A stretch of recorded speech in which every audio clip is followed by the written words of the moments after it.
preparei algo sobre o nosso Adolfo Bezerra de Menezes Cavalcante, ou Bezerra de Menezes.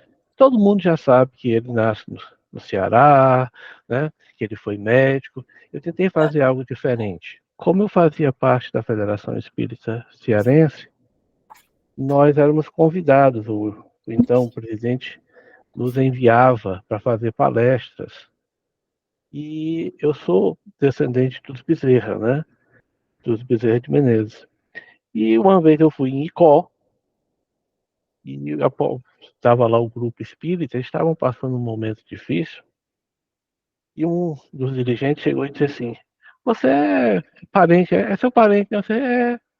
Até aquele momento, Bezerra para mim não tinha nada de especial, como não tem ainda hoje. Ele é um ser humano normal, ou foi um ser humano normal, mas que ele desenvolveu uma capacidade de entender o seu próximo de uma forma assim fantástica. Então, desde aquele dia que houve aquela palestra lá em Icó, onde o movimento espírita estava passando por um momento difícil, e um senhor lá chegou e disse assim: talvez só Bezerra para resolver a situação daqui.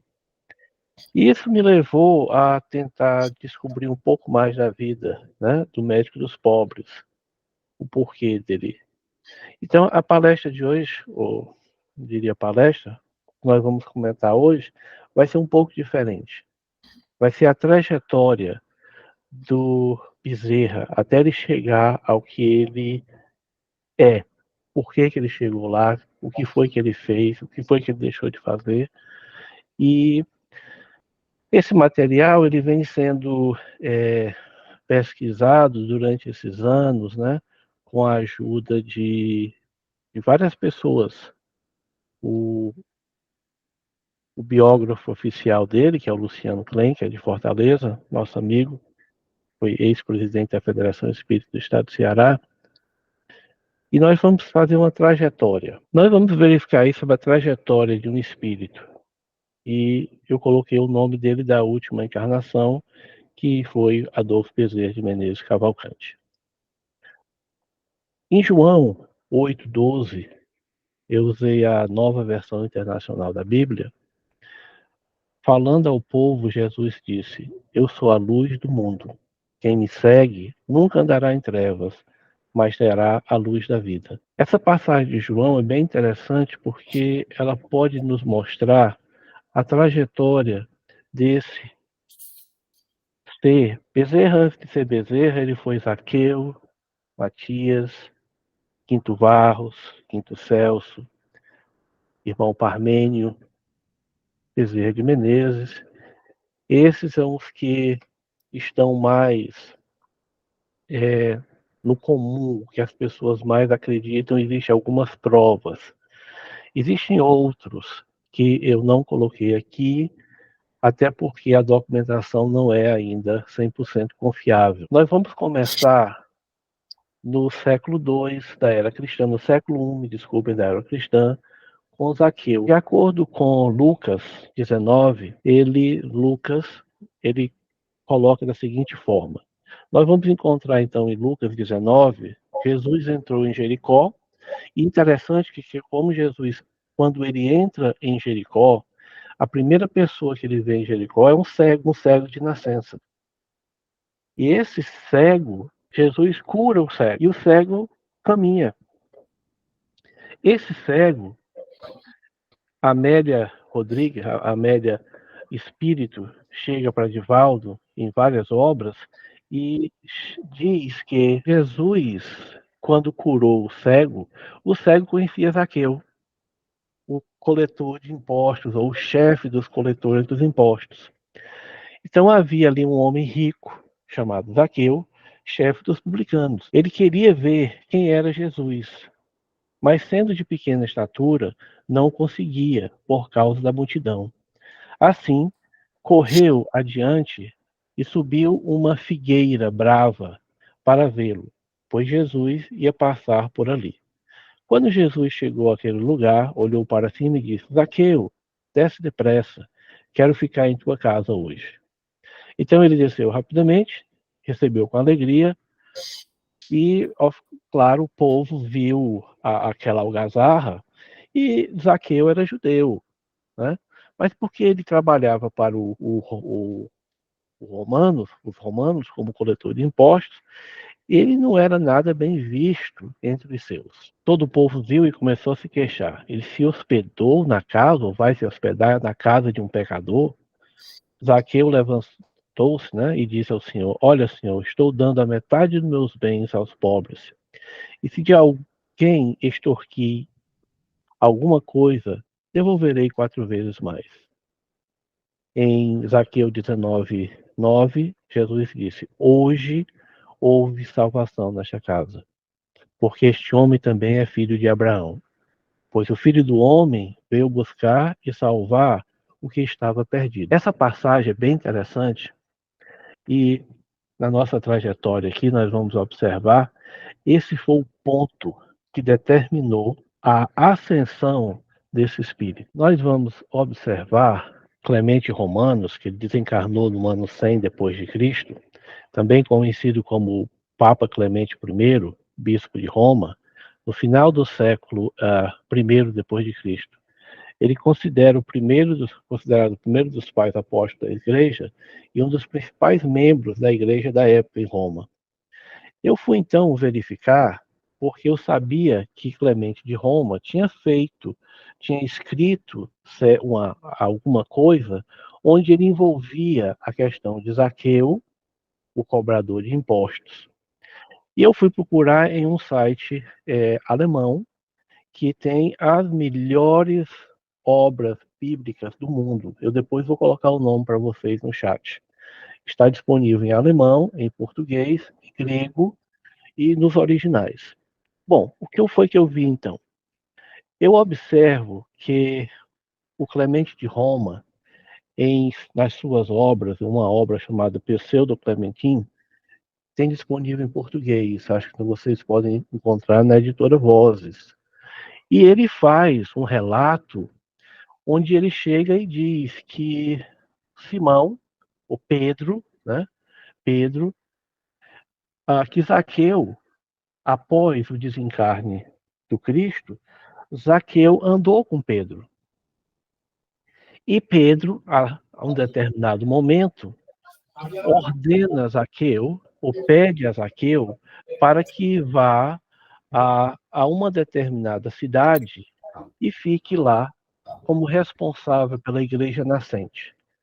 Então, aqui, Pedro, ele achou por bem ordenar Zaqueu. Por que eu fui atrás dessas informações? Porque na Bíblia nós vamos encontrar Matias. Matias não é outra pessoa senão Zaqueu quando ele muda de nome. E quando isso aconteceu? Nós vamos chegar lá já já. Então, a gente pode observar que nas homilias, é uma obra de Clemente de Roma, ele coloca a história. E isso foi escrito antes dele desencarnar, que Clemente de Roma desencarna no ano 100 depois de Cristo.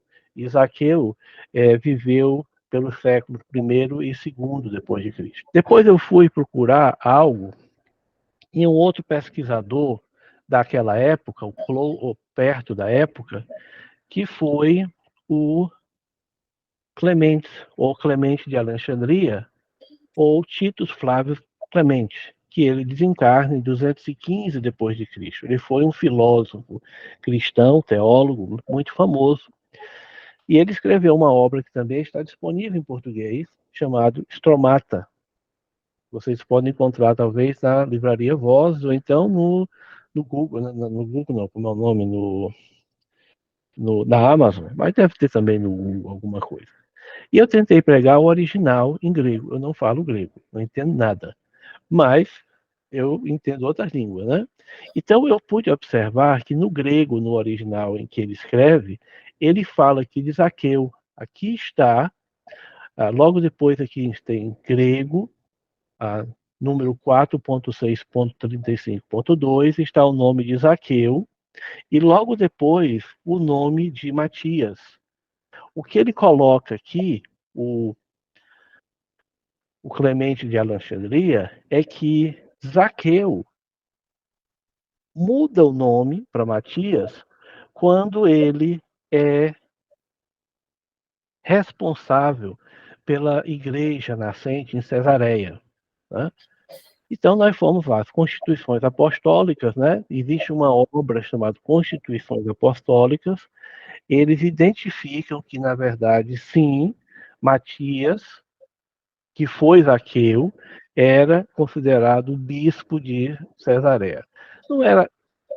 A palavra bispo é algo de hoje, mas para a época ele era o responsável pela igreja nascente.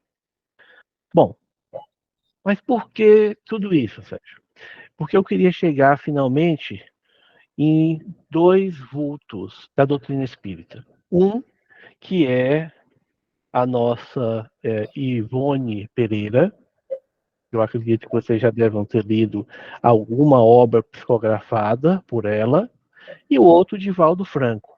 Bom, no livro Ressurreição e Vida, que deve estar disponível em várias localidades, o espírito Nicolau Tolstói, ou Leão Tolstói, ele relata, e é justamente a primeira história desse livro, ele fala sobre o que aconteceu com ele, o Tolstói. Tolstói, ele era cristão, mas ele era um cristão, assim, que ele dizia assim, eu sou um cristão muito assim, eu só sou cristão no nome, mas eu não sou verdadeiramente cristão. E ele tinha uma ojeriza a estar perto de pessoas, né? Ele não gostava. Ele era, assim, meio antipático, né, o Tolstói. Isso ele mesmo está dizendo em espírito lá no livro. E ele diz que depois do desencarne dele, ele não tinha noção do que ia acontecer com ele, ele ficou lá perto do corpo, até que os vermes vieram e devoraram o corpo. E ele lá, vivo, não estava entendendo nada, né? E ele começou então a se lembrar que ele podia orar. Então ele orou, pediu, e depois de muito tempo, isso é relatado no livro, ele disse que ele consegue sair do local que estava o corpo, ele anda, e ele começa a ir andando, até que encontra locais mais bonitos. E ele encontra uma praça muito bonita e tem um senhor falando nessa praça. E tem um grupo de pessoas, espíritos, conversando. E quem estava falando no exato momento era Zaqueu. Zaqueu estava relatando para aquele grupo de espíritos que ali estavam o que é que tinha acontecido com ele, porque qual foi a importância de Jesus ter conversado com Zaqueu. Zaqueu, ele diz assim, mudou minha vida, porque daquele dia em diante eu segui o mestre. Jesus continuou encarnado ainda por algum tempo. Zaqueu continua a segui-lo, e quando ele é levado para o colo, né, quando ele é colocado na cruz, ele perde o corpo físico. Teve uma transformação muito grande na vida de Zaqueu, e a um determinado momento ele doou tudo que ele tinha, ele pegou metade, deu para as pessoas, deu para os pobres, e a outra, uma parte, deu para a família, e ficou com uma quantia muito pequena. Deixou de trabalhar para o grupo romano, né, para os romanos, e foi seguir os apóstolos. E nessa, ele seguiu, ele conversou com todos os apóstolos, porque na época todos estavam lá.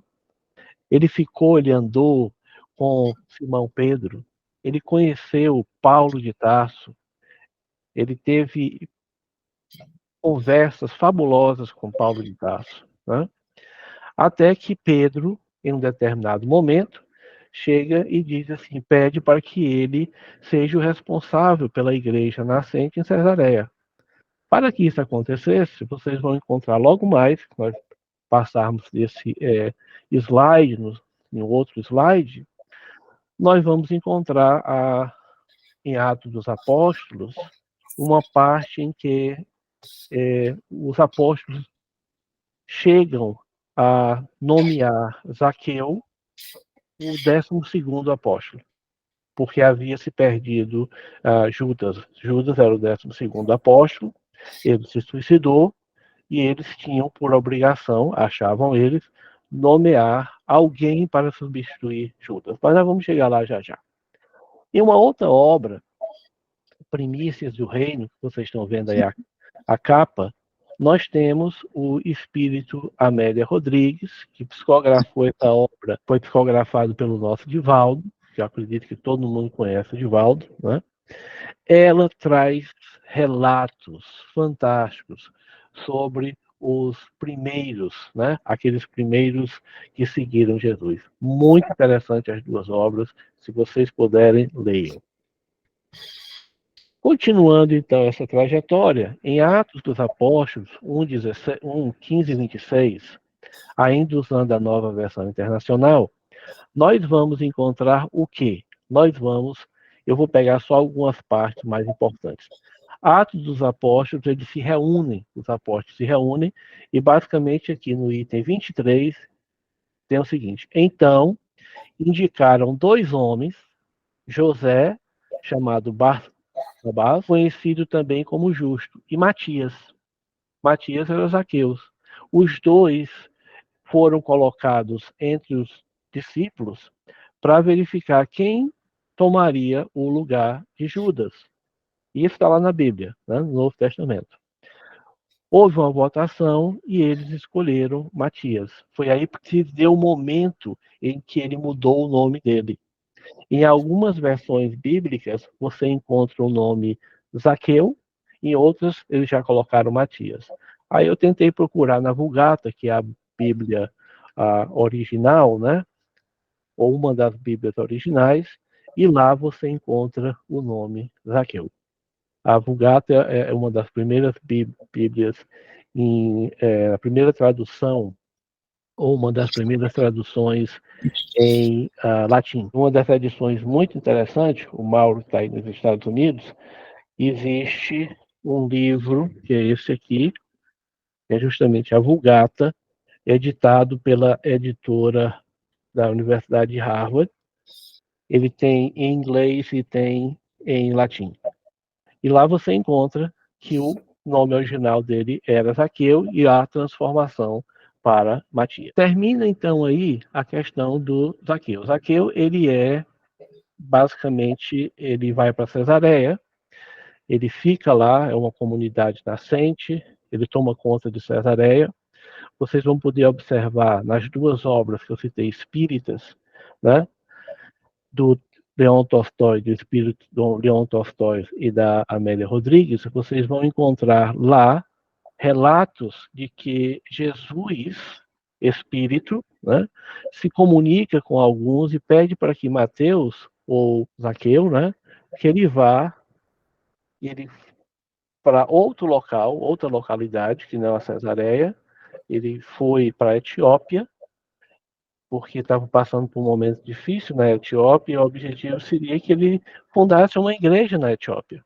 Aí o que acontece? Ele foi, ficou lá, conversou com o rei, com a rainha, que estavam sofrendo processos obsessivos.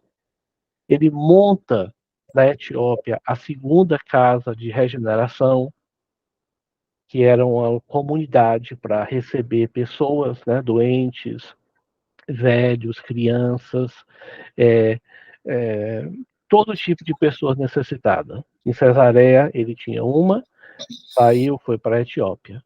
Infelizmente, quando ele estava na Etiópia, ele conseguiu desobsediar a família real, só que a família real não gostou da vida monástica, né, ou do que deveria ser feito. Eles voltaram a ser obsediados e eles mandaram matar Zaqueu. Zaqueu, então, ele padece lá na Etiópia. Desencarna. Volta novamente, de acordo com Emmanuel, diz que ele retorna como o quinto varro, ou o irmão Corvino. Então, Matias, Zaqueu, retorna, segundo informações no meio espírita, o doutor Bezerra teria sido Apio Corvino, seria um pregador em Lyon, e que foi contemporâneo de Atra de Pergamo, que era tido como um dos maiores heróis ou místicos gauleses, né? Isso é na parte dos capítulos, e vocês vão encontrar isso no capítulo 2 e 3 de Ave Cristo pelo Espírito Emmanuel. O que acontece é que Apio Corvino, o irmão Corvino, quinto Varro, ele nasceu nas Gálias e sempre se dedicou muito ao trabalho, né? Ele funda mais uma casa de recuperação, uma casa de apoio às pessoas. Terceira casa que ele funda, né? Não o mesmo espírito, mas em diferentes vidas. O que acontece é que ele está em Lyon, em Lugdunum, ou Lutgon, que é uma cidade lá que ficava entre os rios Rhône e Seine, e ele começa a trabalhar na igreja, ou de lá, ou na comunidade chamada de São João. Então, essa igreja, essa comunidade de São João, ela retém uma grande quantidade de viúvas, de crianças que não tinham para onde ir, e ele toma conta, né? Ele toma conta, ele continua. O que acontece é uma coisa bem interessante. Mandaram matar o quinto Varro, ele desencarna. O quinto Varro, ele tinha uma esposa e um filho. A esposa era muito romana. O quinto Varro não, ele era um cidadão que ele agregava outros valores. Ele era o que ele tinha como valor principal ajudar o próximo e outras coisas mais. Ela tem um caso com o chefe do quinto Varro. O quinto Varro manda assassinar, o chefe dele manda assassinar o quinto Varro. E no momento que ele estava num navio entre uma cidade e outra, a pessoa que deveria assassinar resolveu não fazer, porque o quinto Varro tinha sido muito bom para com ele em vários momentos da vida dele. O que foi que aconteceu? Ele assassinou outra pessoa, foi para o quinto Varro, contou toda a verdade e disse: se você voltar, você vai ser morto. Nós vamos então encontrar aqui, no nosso próximo slide, logo mais, ele muda de nome para Quinto Celso. Quinto Celso não é outro espírito. O que aconteceu foi que, quando ele era quinto Varro, mandaram assassiná-lo. Ele não foi assassinado. Quem foi assassinado foi o quinto Celso. Ele tomou das roupas do quinto Celso e continuou a viver até uma idade bem avançada, quando a comunidade em que ele residia, que ele era responsável, a comunidade foi queimada. Então ele morreu queimado. Isso está na obra Ave Cristo. Desencarna quinto Celso e retorna como irmão Parmênio. Irmão Parmênides, ele, no século V, ele volta reencarnado como irmão Parmênio, onde tem como obra principal outra casa de recuperação. Toda vez que ele vem, ele tem a obrigação, ele se acha na obrigação de montar uma casa dos benefícios, casa de recuperação, ou como queiram chamar, né? Então, o irmão Parmênio, ele já estava com a idade avançada, a família colocou ele para fora, ele monta uma outra casa, que é a Casa de Benefícios, é a quarta casa, né? Nas trajetórias, é a quarta instituição que ele funda, justamente para receber quem? Os necessitados. E ele é queimado novamente, né? Nessa casa, e ele desencarna. O interessante é que na primeira obra, um dos slides que eu coloquei para vocês, do Leon Tolstói, Zaqueu, falando para Tolstói, ele disse que o Cristo modificou tanto a vida dele que ele faria o possível para auxiliar o próximo em cada estação, em cada nova vida que ele tivesse. Então, o irmão Parmênio, quando veio, fundou mais uma casa de benefício, de recuperação, e foi queimado vivo. Todas as casas de benefício foram destruídas. Finalmente, retorna, né? E isso o Divaldo uma vez confirmou, não só o Divaldo, o Chico falava isso, a Ivone falava isso, que retorna, renasce, né? Dessa vez renasce no Brasil, né? Adolfo Bezerra de Menezes Cavalcante, ele nasceu no dia 29 de agosto de 1831, basicamente em uma fazenda. Nós podemos observar aí no mapa a localidade é Jaguaretama, hoje se chama Jaguaretama. Na época que Bezerra reencarna no Brasil, a província do Ceará não era bem definida ainda. Existia a província de Pernambuco. Então, Ceará e Pernambuco era como se fosse uma coisa só. O mapa, né? O mapa do Brasil ainda estava em desenvolvimento. E ele nasce, então, no Riacho das Pedras, ou Riacho do Sangue, município cearense de Riacho do Sangue. E, basicamente, o pai dele, os pais, os avós, tinham fazendas. Eram produtores que tinha gados, né? Os bezerros eram muito famosos na época, desde a chegada das primeiras caravanas, logo das segundas caravanas no Brasil, porque eles tinham engenhos de cana-de-açúcar. Né? Então, basicamente, foi a fortuna da família, inicialmente, quando eles saíram de Portugal e vieram para o Brasil, eles tinham, era justamente as fazendas de açúcar, que era basicamente isso. E Bezerra desencarna no dia 11 de abril de 1900. Essa foto que vocês estão vendo aí foi batida basicamente em 1980, 80, mais ou menos. Eu estava em Fortaleza na época. Essa terra era a fazenda onde nasceu Bezerra de Menezes, que foi comprada por um grupo, né? Foi comprada pelo grupo, e hoje essa fazenda é um polo. Vocês já vão ver umas fotos belíssimas do polo transformado.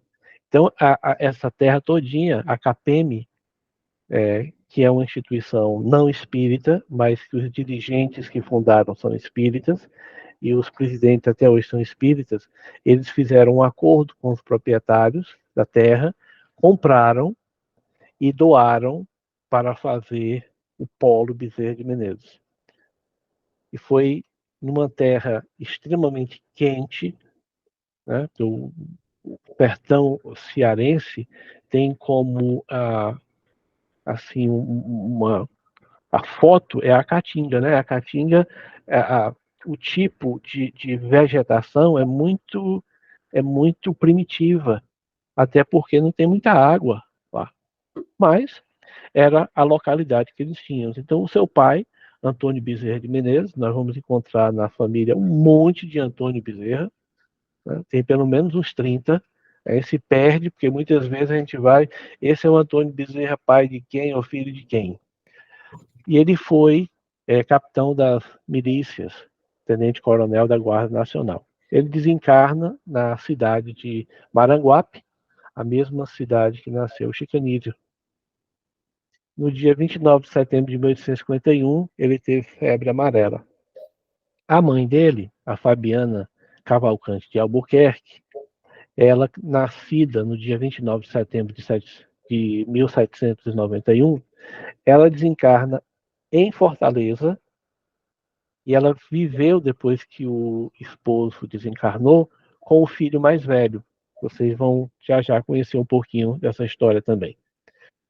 E ela dizem que ela estava lúcida, 100% lúcida, até o final dos seus dias, né? E ela desencarna no dia 5 de agosto de 1882. Bezerra, ele estudou em algumas localidades. Em 1838, no interior do Ceará, na Serra dos Martes, a Serra dos Martes tem uma temperatura, nós começamos hoje falando sobre temperatura, né? Falamos uma temperatura diferente ali do Ceará. Dizem que era uma temperatura amena. e tinha muita gente que estava doente e ia para a Serra dos Mártires para se recuperar, né? Para se recuperar. Ok. Então, o que aconteceu? Na Serra dos Mártires tinha uma escola, a Vila do Frade, e ele, pequeno, foi então estudar na Vila dos Frades. Isso no Rio Grande do Norte. E transferiu-se, né, com a família, ele era pequeno ainda, isso por volta de 1842. Como a família tinha tendências políticas, o que aconteceu foi que, por perseguições, eles foram para lá e ficaram, né? O que é que se aprendia naquela época? Latim. Bezerra falava latim. Bezerra falava francês, o português da época e espanhol, né? Ele falava 4 idiomas, mas quando ele estudava, logo no início, ele aprendeu latim.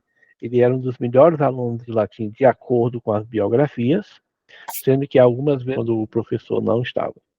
Finalmente, em 1846, ele veio para Fortaleza, a família veio para Fortaleza, e ele foi estudar nesse colégio que vocês estão vendo aqui, que existe até hoje, que é um colégio de primeiro e segundo grau.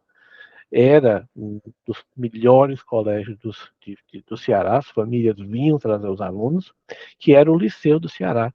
Ali tinha as maiores autoridades, né, os filhos de pessoa importante iam estudar lá, e era um colégio particular. Desculpe, não era um colégio particular, era um colégio de governo, que é o Liceu do Ceará, continua até hoje. E um dos professores do colégio era o Dr. Manuel Soares da Silva Bezerra, que foi o primeiro filho dos pais do Bezerra. Esse Manuel Soares da Silva Bezerra, talvez vocês não peguem bem assim o nome, mas ele é o tal que foi lançado aquele livro Cartas de Bezerra. O Manuel Soares da Silva Bezerra era muito católico, recebeu inclusive do Papa da época uma comenda, né? Ele era advogado, professor, e quando Bezerra se disse espírita, houve uma troca, né, de correspondência entre os dois, e o Manuel Soares não gostou da notícia. Passando essa época, Bezerra, então, em 1851, aos 19 anos, ele queria se tornar médico. A cabeça dele, ele queria ser médico. Então, a única faculdade de medicina existente na época era no Rio de Janeiro. Ele tinha que sair de Fortaleza e ir para o Rio de Janeiro. Para isso, você tinha que pegar o navio. Não tinha outro transporte senão o navio.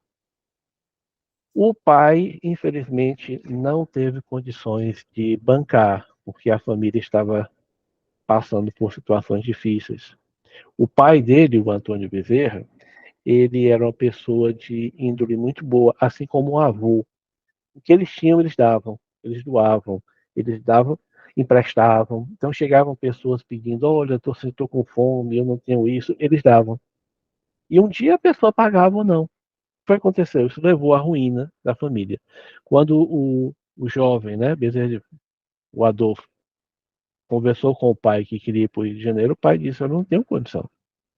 A única coisa que eles conseguiram foi colocar R$ 400, R$ 1.000 na bolsa do Bezerra, e isso foi o que ele trouxe para o Rio de Janeiro, que não dava muita coisa, R$ 400.000 na época.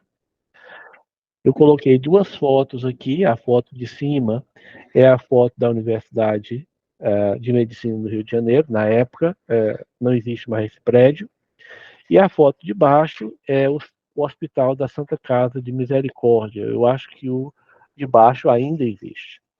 Então, no dia 23 de fevereiro de 1851, meses antes do falecimento de seu pai, em outubro, ele mudou-se para o Rio de Janeiro. Março, iniciou a faculdade, né, os estudos na faculdade. E como ele não tinha condições financeiras, ele não podia comprar os livros. O que ele fazia? Ele ia para a biblioteca.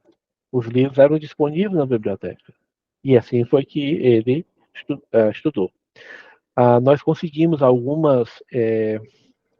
material mostrando as notas da época, e ele sempre estava entre os primeiros, né? Tanto é que quando ele colou o grau, ele estava com a maior nota possível. E com condições desfavoráveis, porque ele não tinha condição de se manter lá. Em 1852, ele ingressou como praticante interno, residente, no Hospital da Santa Casa de Misericórdia, no Rio de Janeiro. E aí ele ficou um certo tempo lá no hospital, com a Maria Cândida de Lacerda. Ele se casa com ela, e logo depois eles tiveram 2 filhos, um com 3 e outro com 1 ano de idade, quando ela desencarna, no dia 24 de março de 1863. Foi um baque para ele. Ele não era espírita. Vocês estão vendo aqui ele com o fardão da época, né? Ele era tenente-coronel da área de saúde. Ele não era político ainda. E foi um baque assim, tremendo para ele na época. Em 1865, ele se casa novamente com a irmã da esposa, a Cândida Augusta de Lacerda Machado. Inclusive, eu vou abrir aspas aqui, o Divaldo que contou uma vez. O Divaldo disse que é interessante esse caso. A primeira esposa dele, quando desencarna, diz que ela veio, o espírito em sonho, porque a Cândida Augusta, que vocês estão vendo aí na foto, ela ajudou o Bezerra com os 2 filhos pequenos. Né? Então ela chega, espírito diz, tenta convencer a Cândida Augusta de Lacerda a casar com o Bezerra. Mas ela se diz, eu não deixo, vou apenas lhe emprestar, porque quando ele desencarnar, ele volta para os meus braços. Né? E o Divaldo contou essa história de uma forma bem interessante, bem pitoresca, como ele mesmo sempre coloca. Eles tiveram 12 filhos. 12 filhos, com mais 2 que ele tinha 14, e eles tiveram também, Bezerra adotou crianças, né? E a prole era grande, tinha uma casa enorme. Na trajetória dele, e no dia 27 de abril de 1857, ele se candidatou ao quadro de membro titular da Academia Imperial de Medicina. Você fazia o curso de medicina, mas você poderia ir a um pouco mais longe, né? Se você quisesse ensinar medicina. E o material que ele ofereceu foi o livro Algumas Considerações sobre o Cancro, encarado pelo lado do seu tratamento. É sobre o câncer. Era um tratamento que ele fez, ele levou esse material à academia e foi o acadêmico José Pereira Rego lhe deu parecer positivo, sendo que no dia 1º de junho ele toma posse como membro da Academia Imperial de Medicina. Bezerra, ele não era só membro da Academia Imperial de Medicina, mas de várias academias no mundo. Brasil, Portugal, França, ele tinha vários títulos. E em 1858, ele se candidatou a uma vaga de lente, professor, da seção de cirurgia da Faculdade de Medicina do Rio de Janeiro. Nesse ano, saiu a sua nominação e ele foi ser assistente do Corpo de Saúde do Exército. Quando vocês viram na foto passada ele com aquele fardão, era justamente o fardão de capitão-tenente na área de medicina. E de 1859 a 61, ele exerceu a função de redator dos Anais Brasileiros de Medicina, que era um periódico da Academia Imperial de Medicina. E aqui do lado, eu coloquei uma foto, esse local não existe. Nessa farmácia Cordeiro, na época, na parte de cima, era o escritório do Bezerra de Menezes, que até um certo tempo era a Fundação Espírita Bezerra de Menezes. Não existe mais, foi modificado. Mas era aqui, foi aqui nesse local que durante muitos dias ele e outras pessoas trabalhavam como médicos, sendo que a principal clientela era justamente as pessoas que não tinham condições de pagar. Esse fardão, essa foto aqui, ela existe, é um quadro. Esse quadro foi dado como presente à comunidade portuguesa da época, quis dar um presente para o político, para o vereador, né, Bezerra de Menezes, e esse quadro foi descoberto em Brasília, me desculpe, no Rio de Janeiro, um grupo de espíritas tentou comprar o quadro, dar uma doação para a Assembleia, mas eles não quiseram dar o quadro. O quadro está em situação não está tão bonito como vocês estão vendo aqui. O objetivo era comprar o quadro, reformar, né, ou algo parecido, e levar para a Federação Espírita Brasileira. E tirar uma cópia para que ficasse na parte do Rio de Janeiro, né? Mas, infelizmente, isso não foi possível.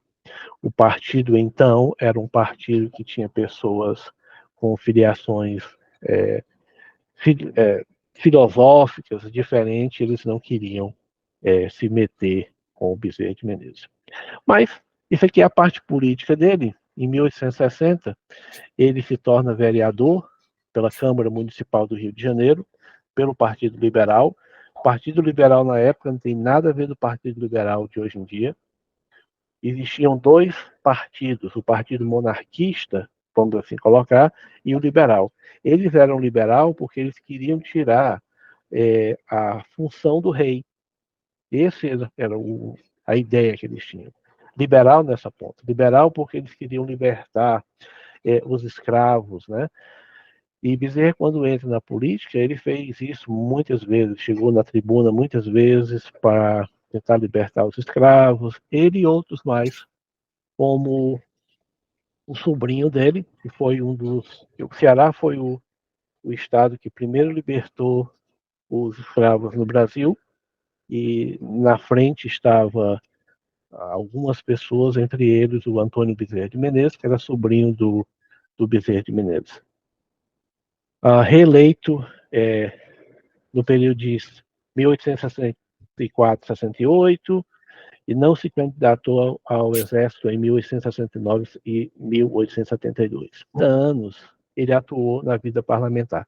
Uma coisa interessante é que hoje a vida parlamentar, o parlamentar de hoje em dia, ele tem ajuda financeira para um monte de coisa.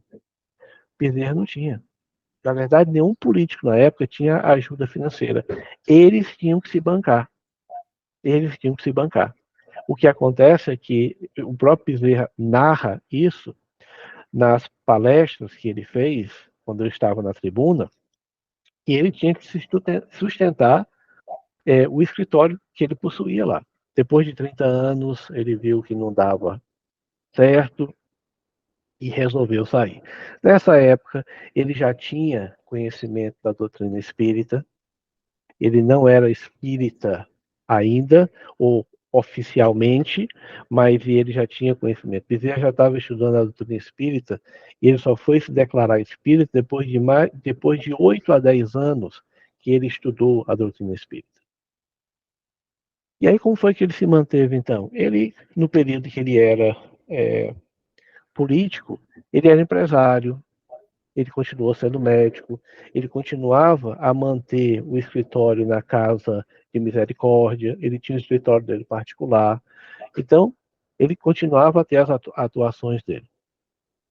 Finalmente, quando ele deixa, ele foi o sócio, essa figura eu sei que está muito ruim, eu não consegui encontrar nada, mas era um mapa da época. Ele foi sócio fundador da Companhia de Estrada de Ferro Macaé e Campos. Então, essa companhia fez com que uma das primeiras estradas de ferro, e ela foi fundada com um grupo de pessoas, incluindo o Bezerra de Menezes. E aqui nesse mapa, que infelizmente não dá para se ver muito bem, mostra justamente a estrada de ferro, aonde a estrada de ferro passava, e era uma coisa comercial. Bezerra teve outros comércios, né? Ele se meteu em várias coisas. Bezerra tinha ele e um grupo de pessoas, ele sempre fazia isso com um grupo, não sozinho. Ele tinha tiveram seguradoras. Encontramos até a propaganda da época, a seguradora na época, assim, se queimar, nós vamos pagar. Esse era o marketing, né, que eles tinham. Se queimar, porque tinha muito incêndio na época. Se queimar, nós vamos pagar. E eles realmente pagavam. A grande maioria dos negócios que ele teve acabaram-se, né? Acabaram-se, alguns renderam uma quantidade boa. Bezerra esteve no campo imobiliário, ele ajudou muito no Rio de Janeiro quando estava no processo de desenvolvimento. Ele estava muito preocupado com a parte ecológica e antes de desenvolver qualquer produto, ele sempre chamava pessoas que eram responsáveis pela parte ecológica. Finalmente, o que foi que ele deixou? Qual foi o seu legado em livros? Ele escreveu A Escravidão no Brasil e as medidas que convém para tomar para extinguir sem dano para a nação. Isso se escreveu em 1869, porque ele dizia o seguinte: como é que nós vamos libertar os escravos se eles não têm nada? Eles vão ser libertados, vão para onde? Vão viver como? Nós temos que preparar, nós temos que começar a administrar isso daí. Temos que dar curso para que eles possam sobreviver, temos que dar ajuda. Porque a ideia do governo era simplesmente, está liberto, está liberto. Agora é por sua conta. Né? Mas ele disse, não vai funcionar. Como infelizmente não funcionou. Ele tinha uma preocupação muito grande também com as secas do Nordeste. Ele escreveu um material chamado Breves Considerações sobre as secas do Norte, isso em 1877. Ele escreveu biografias, foi tradutor de várias, né? Escreveu biografias sobre o Visconde de Uruguai, de Caravela, sobre Pedro II e muitas outras personalidades ilustres. Foi tradutor, traduziu várias obras, inclusive obras de Allan Kardec. Escreveu A Casa Assombrada, A Loucura sob o Novo Prisma. A Loucura sob o Novo Prisma só foi editado depois da sua morte. Os Carneiros de Panurgio e Estudos Filosóficos, 3 volumes que eram editados toda sexta-feira, ou sábado, em um jornal chamado O País, da época. Bezerra agora espírita. Né? Como se deu essa questão? Ele estava com 55 anos de idade. Ele conhecia todo mundo do movimento espírita, porque ele já estava estudando isso há 10 anos atrás. Então, nada era novidade. Quando a FEB, né? Quando a FEB foi fundada, chamaram para ele fazer parte da fundação. Ele resolveu não se chegar inicialmente. Ele disse, não, eu quero estudar mais. Então, no caso aqui, nós vamos observar que aconteceu no dia 16 de agosto de 1886, com a idade de 55 anos, o Bezerra de Menezes ele vai em público, né? E tinha em torno de 1.500 a 2.000 pessoas, de acordo com os jornais da época, e ele fez uma conferência na Guarda Velha sobre a questão da doutrina espírita. Oficialmente, ele se torna espírita para todo mundo no dia 16 de agosto de 1866, sendo que ele já estudava a doutrina espírita por mais de 10 anos. Ele frequentava, ele dava cursos e outras coisas mais.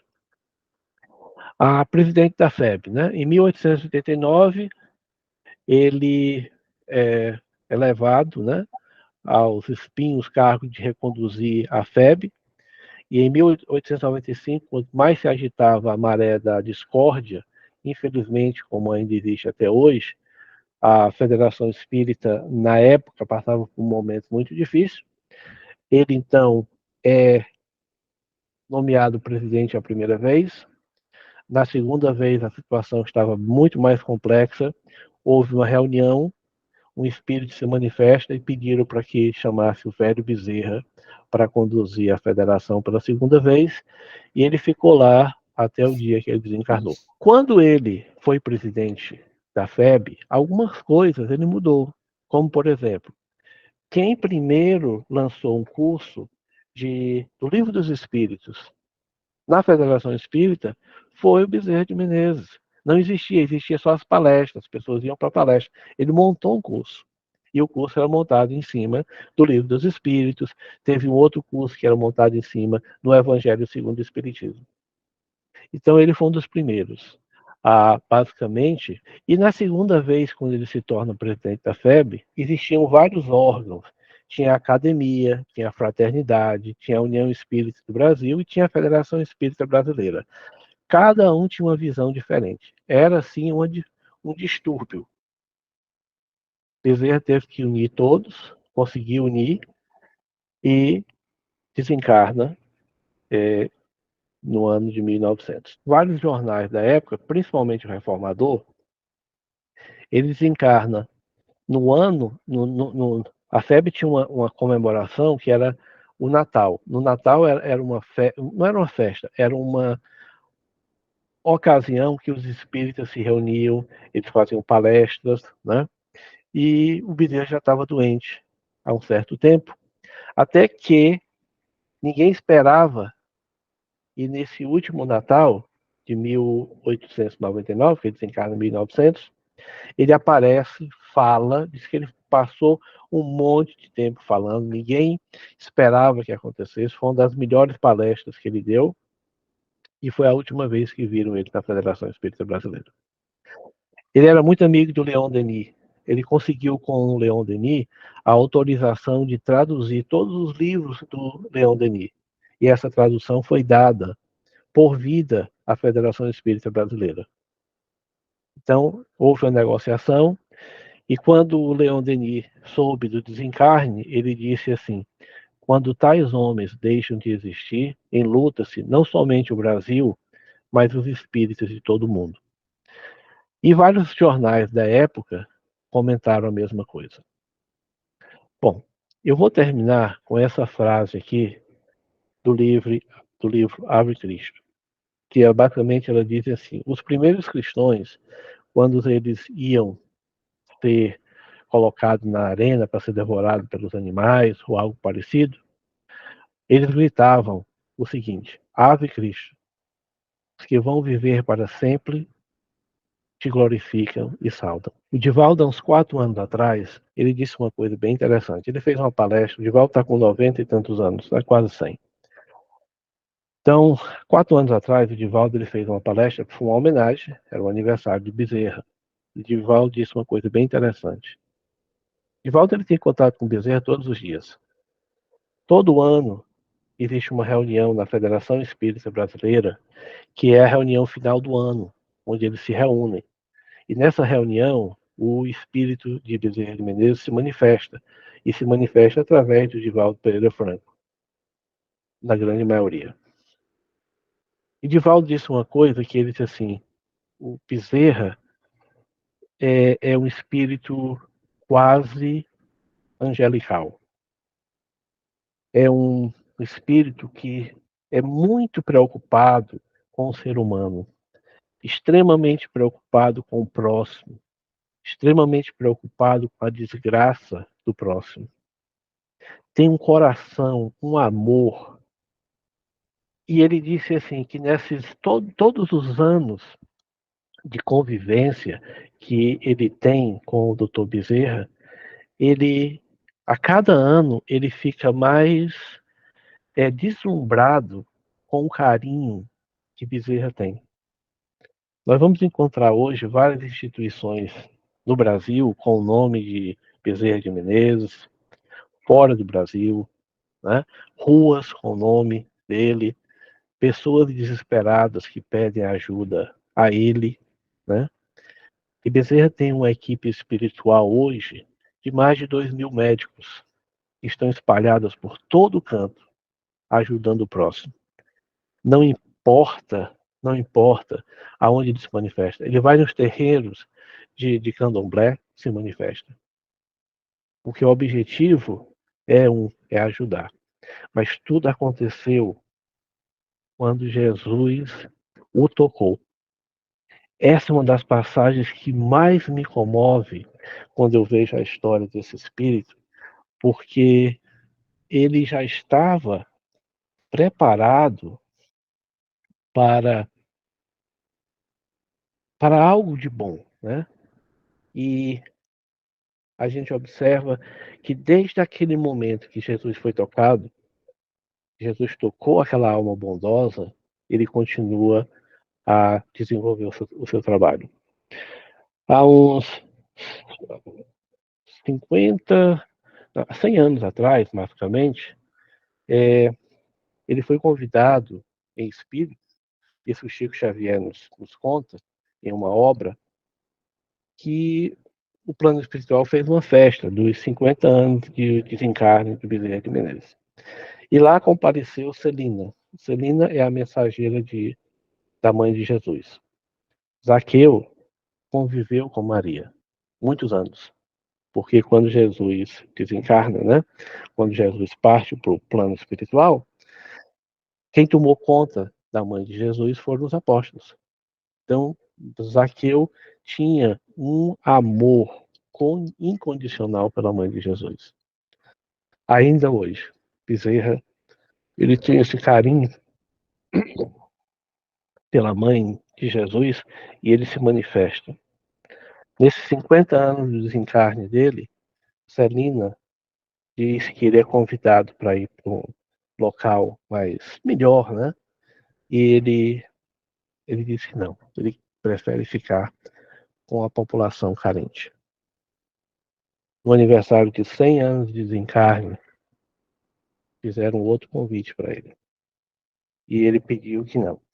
E enquanto tivesse alguém passando necessidade, que ele pudesse ficar conosco.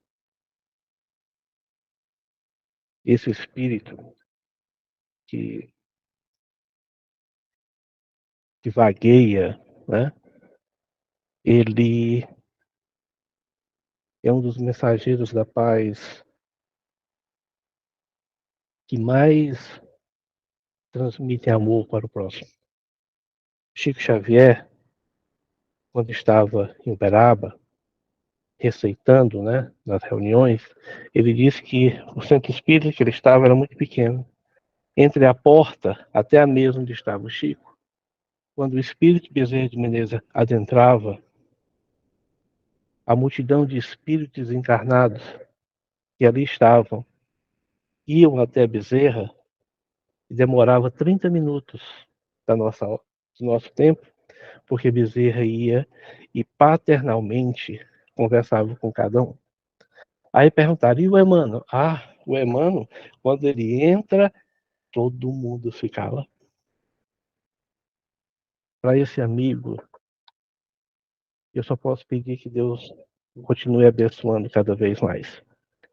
A Carla vai ler para nós uma matéria e depois, se tivermos tempo, se alguém quiser fazer alguma pergunta, mas Carla, é com você. Que eu vos trago, na sua primeira edição, ela tem o nome de Unificação. Depois, noutros livros, houve adaptações, a mensagem foi alterada e passou a chamar-se Viver Kardec. Mas na sua primeira edição, ela tem o nome de Unificação. E ela, no fundo, é uma mensagem para todos nós. Então, eu gostava de partilhar esta mensagem convosco, porque talvez nós precisemos de ouvir aquilo que Bezerra nos trouxe nesta primeira edição da Doutrina e Vida, que é o livro onde se encontra esta mensagem. O serviço da unificação em nossas fileiras é urgente, mas não apressado. Uma afirmativa parece destruir a outra, mas não é assim. É urgente porque define o objetivo a que devemos todos visar, mas não apressado, porquanto não nos compete violentar consciência alguma. Mantenhamos o propósito de irmanar, aproximar, confraternizar e compreender. E, se possível, estabeleçamos em cada lugar onde o nome do Espiritismo apareça, por legenda de luz, um grupo de estudo, ainda que reduzido, da obra kardeciana à luz do Cristo de Deus. Nós que nos empenhamos caridosamente a todos os tipos de realização respeitável que os nossos princípios nos oferecem, não possamos esquecer o trabalho do raciocínio claro para que a vida se nos povoe de estradas menos sombrias. Comparemos a nossa doutrina redentora a uma cidade metropolitana com todas as exigências de conforto e progresso, paz e ordem. Indispensável a diligência no pão e no vestuário, na moradia e na defesa de todos. Entretanto, não se pode olvidar o problema da luz.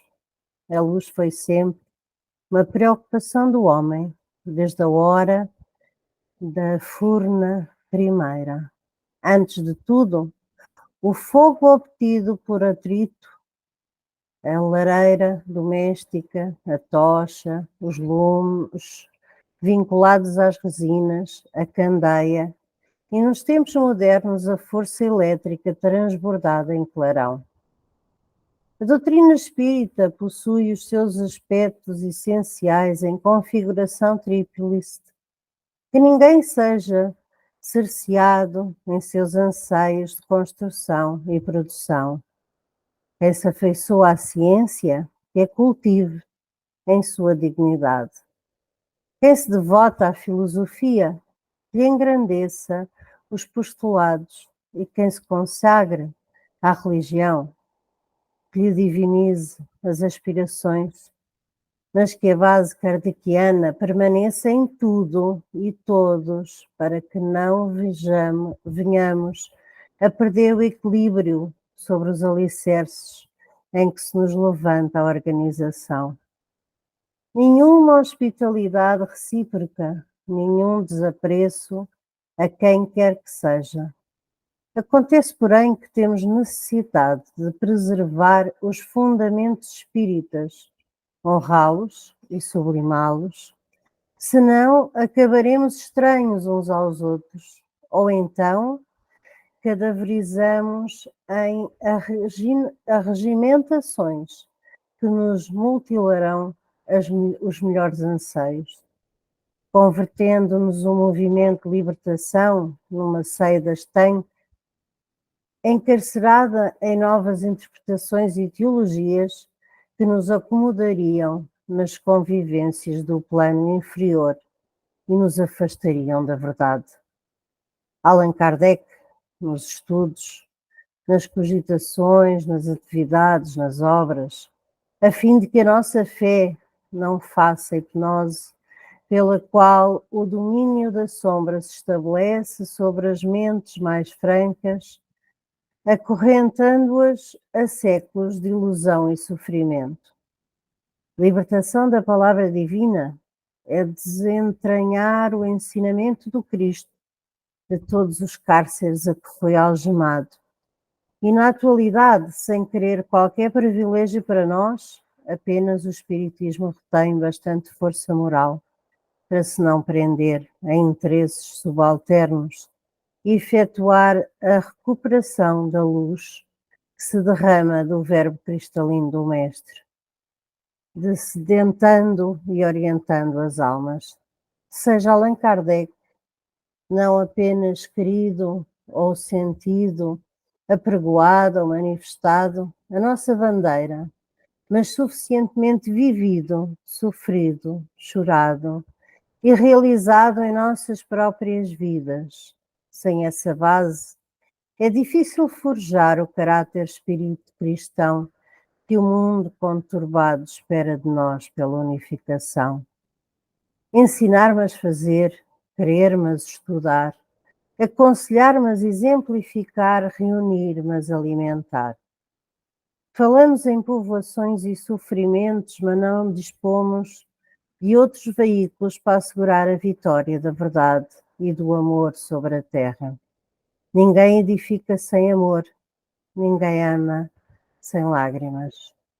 Somente aqui na vida espiritual vim aprender que a cruz do Cristo era uma estaca que ele, o Mestre, fincava no chão para levantar um mundo novo e para dizer-nos, em todos os tempos, que nada se faz de útil e bom sem sacrifícios, morreu nela.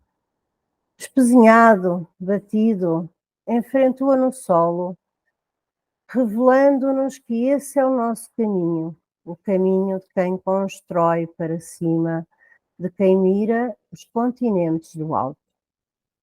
É indispensável manter o espiritismo, o qual foi entregue pelos mensageiros divinos a Allan Kardec, sem compromissos políticos, sem profissionalismo religioso, sem personalismos deprimentes, sem pruridos de conquista e poderes terrestres transitórios.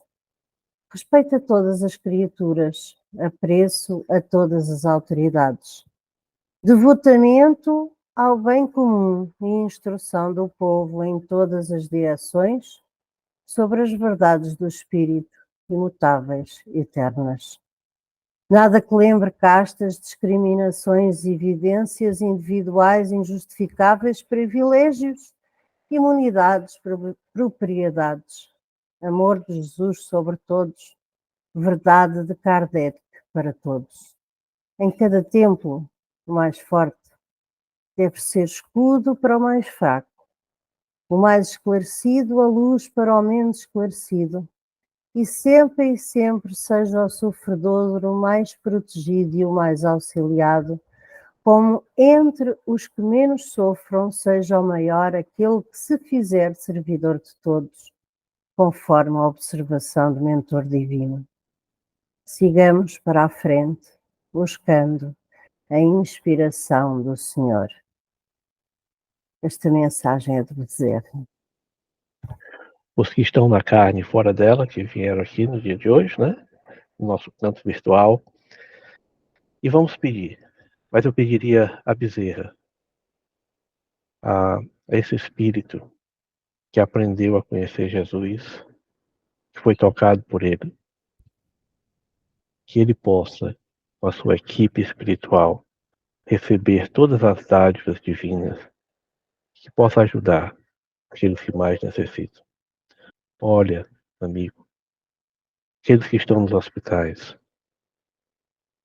aqueles que estão caídos nas sarjetas, aqueles sem esperanças, abençoa a cada um de nós, encarnados e desencarnados, para que possamos, Senhor,